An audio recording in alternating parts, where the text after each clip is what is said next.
শুভ সকাল বন্ধুরা, আশা করি সবাই খুব ভালো আছে। আর সকাল সকাল একটা দরকারি কাজে বাইরে বের হতে হলো, কিছু জরুরি কাগজ জেরক্স করা ছিল, তাই সোজা চলে এলাম জেরক্সের দোকানে। আর আকাশ কালো করে একদম ঝমঝমিয়ে প্রচুর বৃষ্টি শুরু হয়ে গেল। গরমের পর এই বৃষ্টিটা দেখতে বেশ ভালোই লাগে, তেমনই সংসারের কাজের কিন্তু 12টা বেজে যায়। কিছুক্ষণ পর বৃষ্টিটা সামান্য একটু কমলেও আকাশ কিন্তু এখনো মেঘলা হয়ে আছে। তবে আর নিচে কাপড় চোপড় না মেলে চলে এলাম সোজা উপরেই কাপড়গুলো মেলে রাখি, তাহলে আর কোনো চিন্তা নেই, বৃষ্টি পড়লেও ভিজবে না আর এখানে শুকিয়েও যাবে।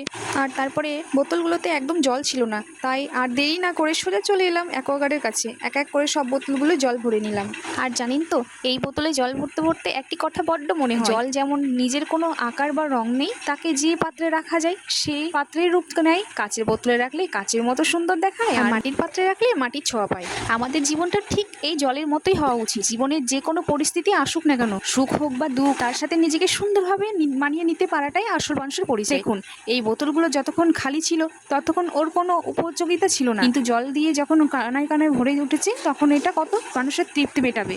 বোতলে জল ভরাটা শেষ করে এবার আমি আর আমার বর দুজনে মিলে বেরিয়ে পড়লাম গাছ কেনার উদ্দেশ্যে। রাস্তার ওই দূরটা একটু ভালো করে দেখুন তো, কি মনে হচ্ছে যেন ছোট ছোট পাহাড় পর্বত দাঁড়িয়ে আছে, তাই না? কিন্তু না, আসল সত্যি হলো এগুলো কোনো পাহাড় পর্বত নাই, আসলে রাস্তার কাজ হওয়ার কারণে এখানে এত বড় বড় পাথরের স্তূপ জমা করে রাখা হয়েছে, কিন্তু দূর থেকে দেখতে একদম মনে হচ্ছে যেন ছোট ছোট পাহাড়। এই রাস্তাটা না আমার বড্ড পছন্দের, দুপাশে এত সুন্দর সুন্দর গাছপালা আর চারিদিকে সবুজ মাঠ।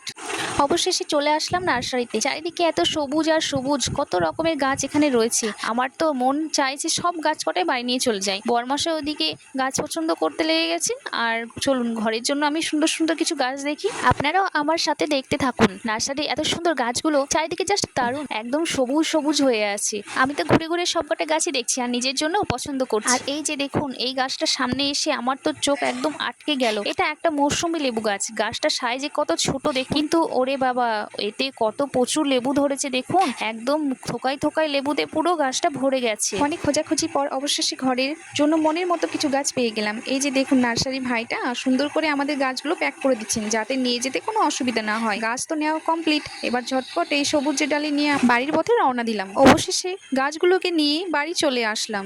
এই যে দেখুন, আমি এই সুন্দর সুন্দর গাছগুলো কিনে এনেছি, কিন্তু আজ আমি আপনাদের গাছগুলোর নাম একদম বলবো না। আপনারা তো অনেকে গাছ ভালোবাসেন, তাই এই গাছগুলো দেখে আপনাদের কমেন্ট করে জানাতে হবে কোন গাছটা কি নাম। দেখি কে কে সব গাছের নাম একদম সঠিক বলতে পারে। আপনাদের কমেন্টের অপেক্ষায় কিন্তু রইলাম।